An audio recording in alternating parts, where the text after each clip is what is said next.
తలని అంచెకు పిలిచి కులాభిమానము తనగున్న వెచ్చబెట్టి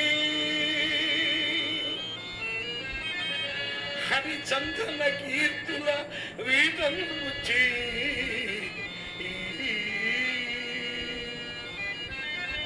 దుష్కరమగు వల్ల కాటికి అధికారము వచ్చిన దుష్ట బుద్ధికి కరుణదల్ప ఎక్కడిది కరుణదల్ప ఎక్కడిది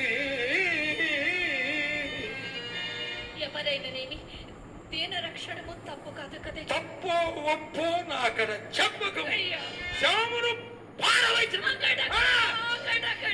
ఎంతటి కాని కాలము సంభవించినది. విశ్వంభరా చక్రమునకెల్ల ఏక ఛత్రాధిపత్యము వహించి అశ్రాంతము పాదాక్రాంతులై భూకాంత కోటి రమణీ క్రిణి నీరాజితంబుల చేవి రాజులు పాదయుగళము గల చక్రవర్తికి కుమారుడు నాయన కాటిలో చేరడు నేలకే మహారాజు కుమారుడైనట్లు స్పష్టమైనది. నేను ఇంకా ఏమని తలపు వీడు నిశ్చయముగా మాలో నాయనా నీ కమంగడు ప్రత్యేకముగా మానివి చనిపోయిన వీడు ఏదో మహారాజు కుమారుడైనట్లు నీ ఏడ్పు వలన తెలియవచ్చిన నిజముగా నీవు రాచదేవేరి అయినచో మాకియ్యవలసిన సుంకము నీకడ లేకయుండునా. కాలవైపరీత్యమును ఉత్తమ పదవి బాసి నేనిప్పుడు శరీర మాత్రమే భవనయ్యున్నానని. ఇప్పుడు నీ వద్ద ఉన్న వైభవము నా వద్ద ఏమి వైభవములు లేదయ్యా. శరీరమేనా? అవునయ్యా. నేనిది బొత్తుగా నమ్మను.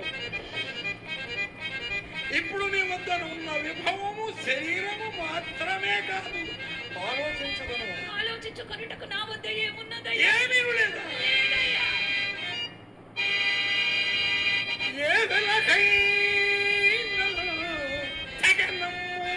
తెగనమ్ముటకు నా వద్ద ఏమున్నదయ్యా? ఏమీనూ లేదు. అది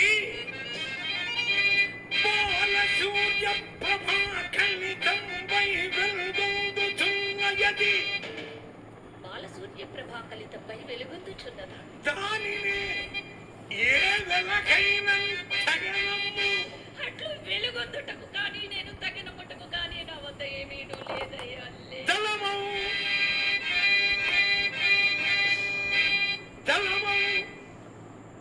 అయ్యదలో